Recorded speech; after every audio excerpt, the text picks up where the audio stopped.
Head for the Cure 5K events are not only successful fundraisers in the fight against brain cancer, but unique tributes for those currently fighting this terrible disease and remembering those who have lost their battles. Head for the Cure was started in honor of a man named Chris Anthony. Chris's motto was always keeping the faith. He lived it daily. He signed off every email with keeping the faith, and his faith enabled him to maintain his grace, dignity, courage, and strength throughout his illness.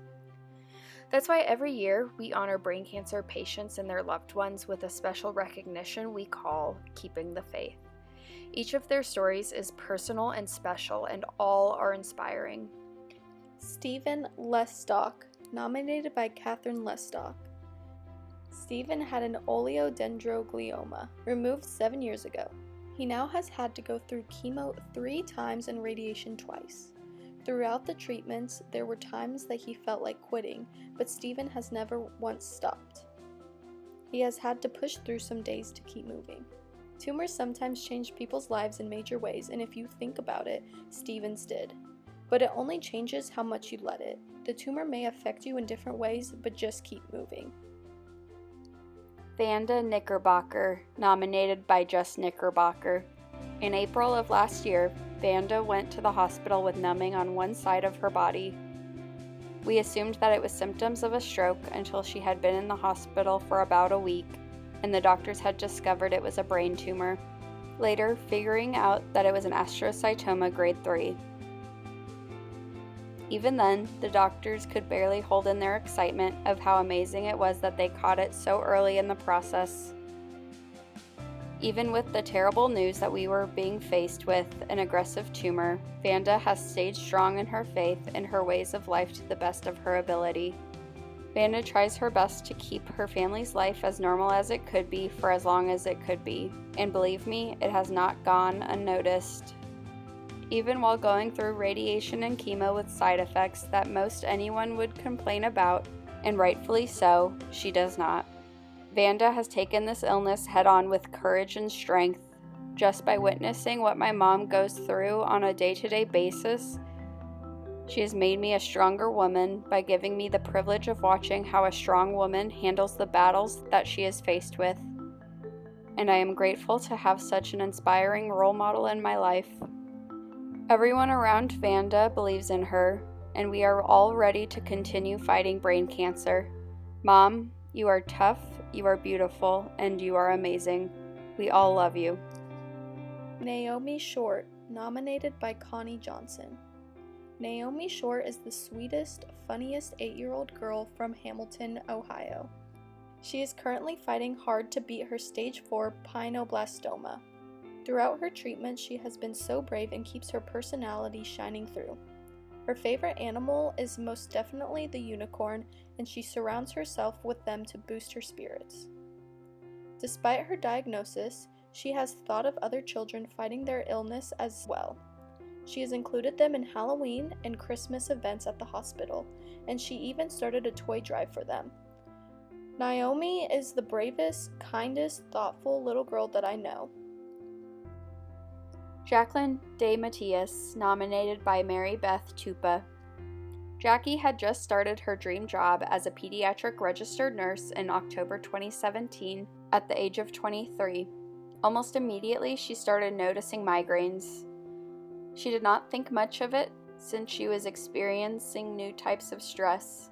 She called her primary care doctor, who agreed what she was experiencing was probably migraines.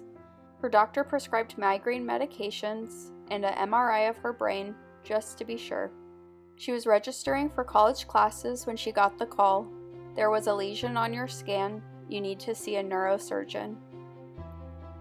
She had a consultation with the neurosurgeon on January 30th, 2017. She was admitted the same day, and a variety of tests and scans were performed. On January 31st, 2017, she had an EVT surgery. Her tumor was blocking the flow of cerebral spinal fluid, which was causing the pain and placing her at risk for a stroke. An external shunt was placed in her brain to relieve the spinal fluid pressure.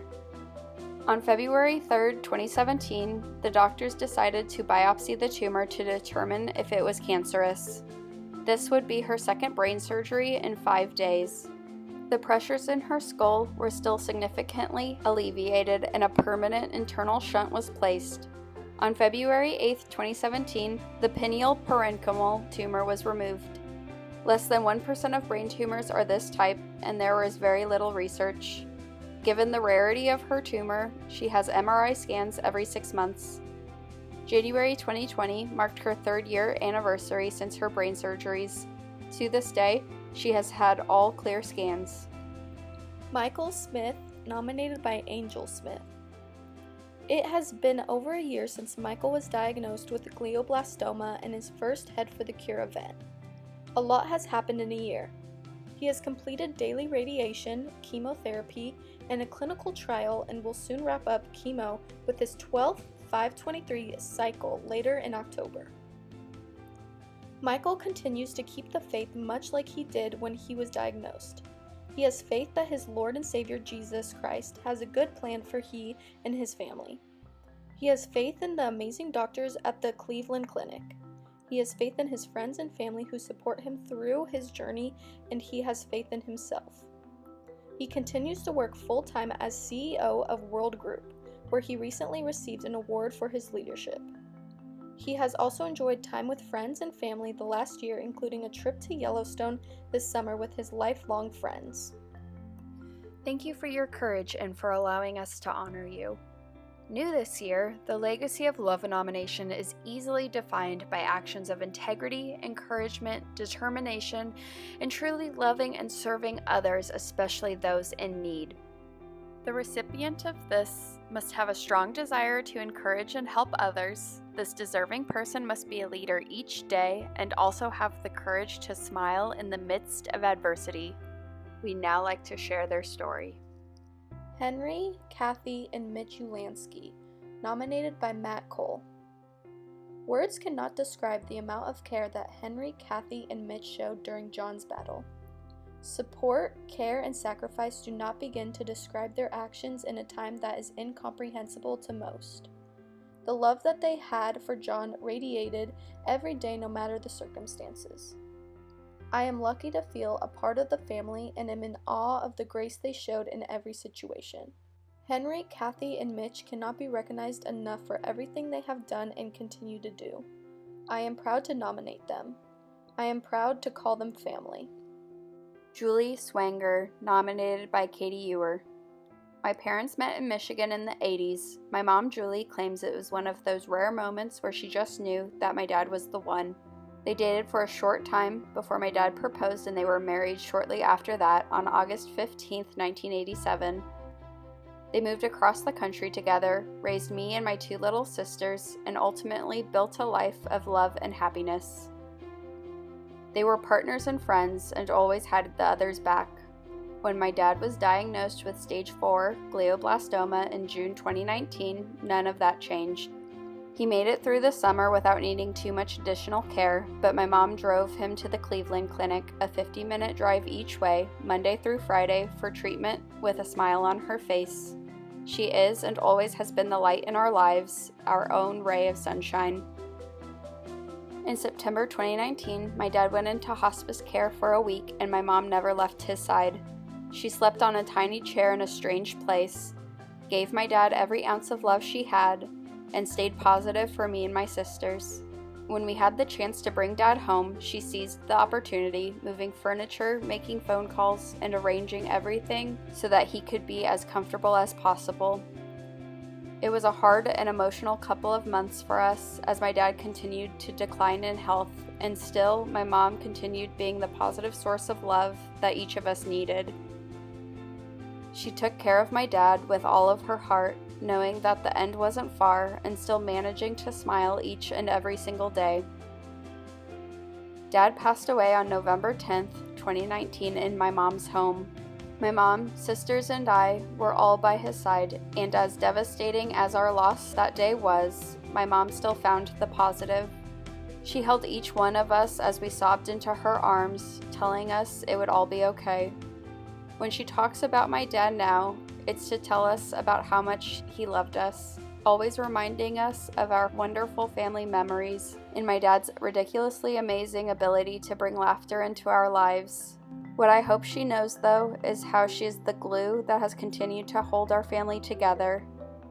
Her love, kindness, selflessness, and empathy are apparent to all who know her, and we can't thank her enough for being the mom and person she is. David Bubar, nominated by Linda Bubar. We've been together for 16 years and married for 7. He was with me in California when I was diagnosed and has been my caregiver since the beginning.